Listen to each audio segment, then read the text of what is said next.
It's October 2010. Again, as I mentioned earlier, we don't make that many tents in the winter. At a time when we hibernate. It's not nice doing a tent in the cold. You can still go up running there, so I went back to my favourite place, which was the steps at Covent Garden. I went back to the gym, to like freshen up. Someone said they came up these stairs tonight. Is that right? Some of you came up the steps? Yeah. Did you count the steps? Did you see? 1, 2, 3? No, it's fine, because I love this. This to me is like, because the Covent Garden steps to me are so infamous, that this is like the standard marker, by which all other signs should be adhered to.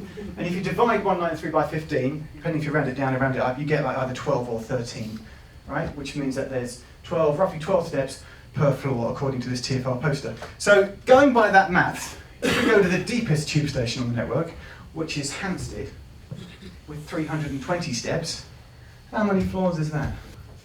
Anyone? Yeah, it's also 15, you see, right? And I'm like, hang on a second, you just said TfL, that's like, what? That's 15, and how can that also be 15? They probably just made a mistake, it's fine. Which is interesting, because then I got to Russell Square the next day.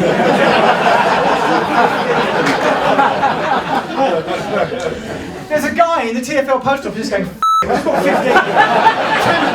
They'll never notice. Any guesses? You'll never guess it, no. We're up to 304 hours, 52 minutes and 17 seconds, which is in how many calendar days? 12 days, 16 hours, 52 minutes, 17 seconds. 12 days? 12 days? That's 12 days? In 12 days, you can go to the moon and back. Twice. You really can. Bit of a closet space nerd. Love my Apollo moon landings. Read Neil Armstrong's book and everything. Oh, it's fantastic. Really love space.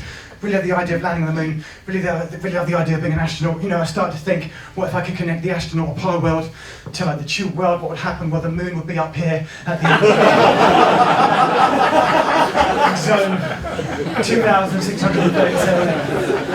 And when you got there, there'd be a sign telling you that there's obviously 15.